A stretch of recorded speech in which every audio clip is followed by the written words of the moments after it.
Si Eva, isang dalagang nagtataglay ng premonisyong may kakabit na sumpa. May demonyong tagabantay na pinangalanan niyang Mon. Nagkaroon siya ng dalawang matalik na kaibigan sa katauhan ng kanyang boss na si Clark at santiguar na si Apo Onad.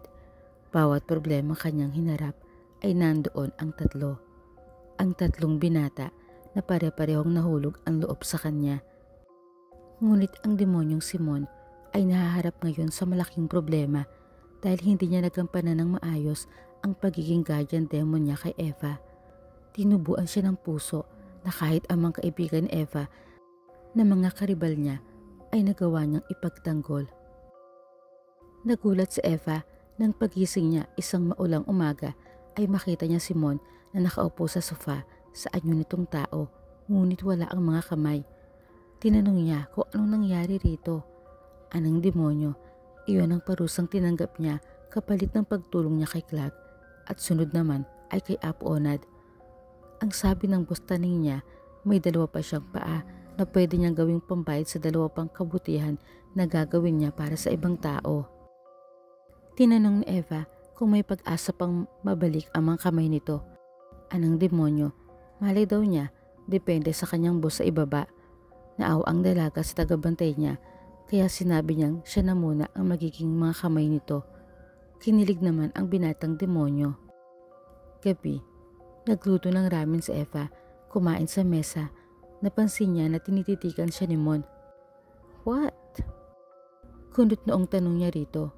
Ani Mon, gusto niyang matikman ang lasa ng niluto nitong ramen. Pinaglagay siya ng dalaga sa tasa, pero paano raw siya makakakain kung wala siyang kamay? Dahil sa sinabi ni Eva na siya ang magiging kamay nito, kaya wala siya nagawa kundi subuan ng ramen ang tagabantay niyang demonyo. Sa unang subo ay nagkanda paso ito, kaya hinipan muna ng dalaga ang isusubo niya rito. Deep inside ay kinilig ang demonyo. Hindi naman kasi talaga siya napaso, arte lang. Nang may maisip na naman siyang pang-isa sa dalaga, sinabi niya na kumakati ang likod niya pero hindi niya makamot. Pinagbigyan naman siya nito. Habang kinakamot nito ang likod niya ay napapapikit siya sa sarap. Biglang inihinto ni Eva ang ginagawa nang marinig ang busina ng sasakyan ni Clark. Napabuntong hininga ang demonyo sabay bulong ng istorbo. May dala na namang bouquet ng rosa si Clark. Hahalik sana sa pisngi ni Eva pero umiwas ang dalaga. Pinatuloy na lang niya ang binata. Nagulat pa siya nang bago sila makapasok sa loob ay si Apo Onad naman ang dumating sakay ng motor. May dala ring bulaklak. Nagtataka si Eva kung anong meron. Bakit sabay na nagpunta ang dalawa at pareho pang may bulaklak? Si Clark ang nagpaliwanag. Aniya, nalaman nila magkaibigan na pareho nila siyang gusto. Kaya nagdesisyon sila na sabay manligaw at may the best man win na lang. Napahinga ng malalim si Eva sa hindi inaasahang desisyon ng dalawang lalaking itinuturing niya matalik niyang mga kaibigan. Dahil hindi pa niya alam kung anong gagawin, kaya pinatuloy na lang muna niya sila. Ang demonyong si Mon sa isang sulok ay nagpupuyos na naman ang kalooban. Nang sa wakas ay pauwi na ang dalawa, biglang sumakit ang ulo ni Eva.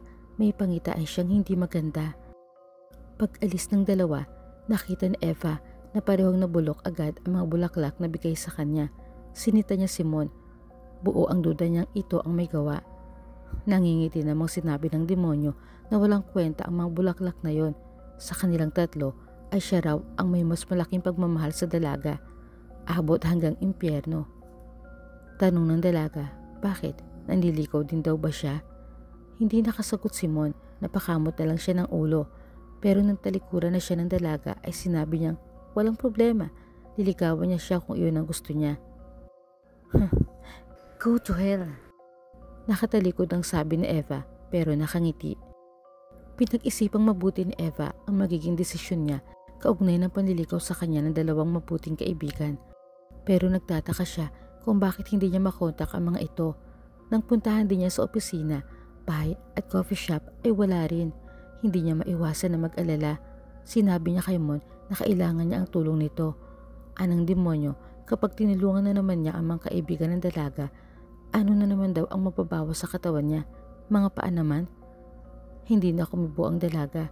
Naalala ni Eva ang mga bulaklak na dala ng dalawa. Itinapon na niya sa basurahan ang mga yon dahil ginawang bulok ni Mon. Muli niyang kinuha sa basurahan at hinawakan. Pilit pinakiramdaman. Nagbabakasakali na may maramdaman siya mula sa mga kamay ng dalawa na humawak doon. Samantala, sina Clark at Apo Onad ay kasalukuyang biyag ng isang lalaki mangkukulam na kaaway ni Apo Onad dahil sa pagiging santigwar niya. Ang nangyari pala nung gabing pauwi sila galing sa bahay ni Eva ay bumangga ang motor ni Apo Onad sa isang puno. Kagagawan yun ng mangkukulam na humarang sa kanya sa daan. Nakita yun ni Clark, nakasunod lang niya kaya sinaktuluhan siya. Ngunit maging ito ay nadamay nang nabalod ng kapangyarihang itim si Apo Onad. Nagising na lang sila sa madilim na kuweba. Madilim na may kasama mga bulong ang nakita ni Eva sa pangitain niya nang umalis ang dalawa sa bahay niya at iyon din ang nakita niya sa paghawak niya sa mga bulaklak na bigay ng mga ito.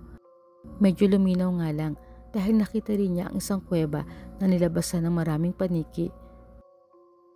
Naalala ni Eva na may nabanggit sa kanya dati si Apo Onad na meron itong mortal na kaaway na isang mangkukulam nakatira sa paanan ng bundok na malapit sa tirahan ng Santigwar. Dahil sa mga clue na naisip niya ay hindi na siya nag-aksaya ng panahon. Pinuntahan niya ang bundok. Bitbit ang isang punyal na iniregalo sa kanya ni Apo Onad bilang proteksyon sa sarili. Pagbungad pa lang niya sa kuweba ay sinalubong na siya ng 1,001 paniki. Kaya't napasadlak na lang siya sa batuhan. Nang makalampas na ang mga paniki ay agad siyang pumasok sa loob. Madilim, masikip, masangsang ang amoy. Nahihirapan siyang huminga pero kinakaya niya.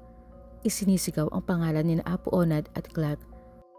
Natagpuan niya ang dalawa na talikuran nakagapos at may tape ang bibig.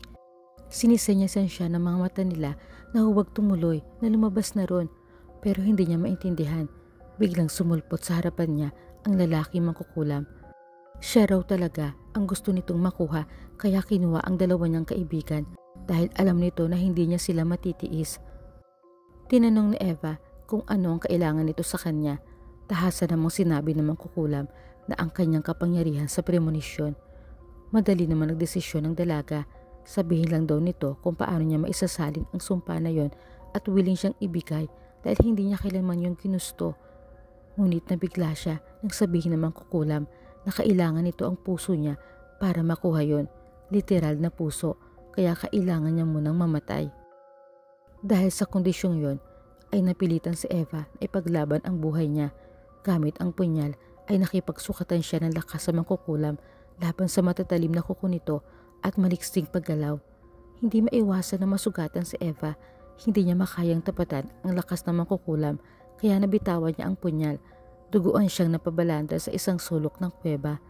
Nagpupumigla sina Clark at Apo Onad, kapwa gustong matulungan ang dalaga, ngunit hindi sila makawala sa pagkakagapos. Nilapitan ng mangkukulam si Eva, handa nang dukutin ang puso niya nang biglang sumulpot ang demonyong Simon at sinabing sa kanya lang ang puso ni Eva. Sabay sipa sa mangkukulam dahil wala na nga siya mga kamay. Gamit lang ang dalawang paa ay hindi ito nakaporma sa kanya. Nakahandusay na ito bago pa na itanong kung sino ba ang demonyong yon na kumalaban sa kanya. Animon, isang nga siyang demonyo, isang tunay na demonyo mula sa impyerno, kaya siya na raw ang maghahatid sa mangkukulam doon. Tanging sigaw na lang ang nagawa ng lalaki mangkukulam nang ang puso niya ang dukutin ng demonyo. Hindi naman makapaniwala sina Clark at Apo Onad sa nasaksihan nila. Pagmamayabang ni Mon, "Ako lang to." Ngunit ang pagyayabang niya ay biglang tumiklop nang unti-unting maglaho ang dalawang paa niya hanggang sa napaluhod na lang siya. Agad nilapitan ni Eva ang demonyo at niyakap. Tanong ng dalaga, bakit nagkaganon? Paliwanag ni Mon, hindi lang kasi si Eva ang natulungan niya sa pagkakataon na yon. Natulungan na naman niya ang dalawang manliligaw nito dahil kung hindi sila nabihag ay hindi naman mapapadpad ang dalaga ron. Sinisi ni Eva ang binatang demonyo dahil alam naman na raw pala nito na ganun ang mangyayari ay bakit tumulong pa. Anong demonyo, kung hindi siya tumulong ay siyak na mamamatay ang babaeng pinakamamahal niya. Tuluyang silang magkakahiwalay dahil ito ay aakyat sa langit habang siya ay bababa sa impyerno. Hindi na naikubli ni Eva ang pagmamahal sa kanyang tagabantay na pilit niyang tinatanggi sa sarili. Sinabi niya rito na mahal niya siya at gagawin niya ang lahat para hindi na ito bumalik sa impyerno.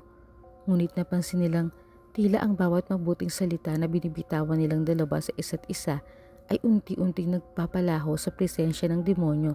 Dahil doon ay hinagkan ni Eva ang binata sa labi at sinabing hihintayin niya ang pagbabalik nito. Sina Clark at Apo Onad ay nagkatinginan na lang at tinanggap ang pareho nilang pagkabiko. Mula nang maglaho ang demonyong tagabantay ni Eva ay hindi na ulit siya nakaranas ng masamang premonisyon. Tila nabali ng pagmamahalan nila ang sumpa sa kanya, kapalit din ng pagkawala na ng kanyang tagabantay. Isang araw pag uwi ni Eva galing sa trabaho, nagulat siya nang may madat ng fresh flower sa mesa. Inisip niya na baka sina Clark at Apo Onad ang naglagay doon. Hindi pa rin sumusuko. Pero bigla naman niya naisip na wala naman susi ng bahay niya ang mga yon. Paanong? Biglang tumugtog ang isang malambing na tunog mula sa lumang plaka. Kasunod nun ay lumitaw mula sa loob ng silid si Mon, anyong tao at kumpleto na ang bahagi ng katawan nito. Anito, nung nasa impyerno siya at iniisip-isip pa rin ang masasayang sandali nila, ay bigla na lang may malakas na puwersang humigop sa kanya, maliwanag at nakakasilaw. Wala raw nagawa ang boss niyang si Taning eh. Iniahon siya sa impyerno ng pagmamahal niya sa dalagang binantayan niya. Kaya naman nagpapasalamat siya sa nanay ni Eva na tinawag siya dati mula sa impyerno, kaya nakilala niya ang kabiyak ng kanyang puso. Hindi makaimik sa tuwa si Eva. Kinuha ni Mon ang kamay niya at hinawakan siya sa baywang, saka isinayaw-sayaw sa saliw ng malumani na musika ng pag-ibig.